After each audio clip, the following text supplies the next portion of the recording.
आता बाकीच्या बायकांसारखं छान असं मस्त लुक करून वडाला जावं, तिथं फोटोशूट करावं अशी माझी देखील इच्छा होती. पण काय करणार, नेमकी माझी आज ड्युटी आली म्हणून हा असा सिंपल लुक मी केला.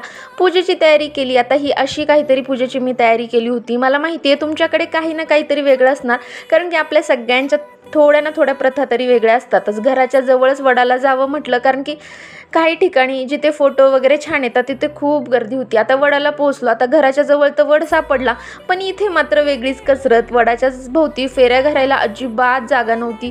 थोड्याशा जागेत साडीला वाचवत, स्वतःला वाचवत, नवऱ्यासाठी 7 फेऱ्या मारल्याच. असो, माझ्या झाल्यानंतर सासूबाईंनी देखील मारल्या. आता त्यांची देखील इथे वेगळीच कसरत चालू होती. असो, हे सगळं झालं. आम्ही फोटो काढले आणि घरी आली की आमची वेगळीच पंचायत झाली, कारण की घरी लाईटच नव्हती आणि त्यातली त्यात ही काठपदरची साडी, ज्वेलरी, त्याच्यामुळं खूप जास्त गरम होत होतं.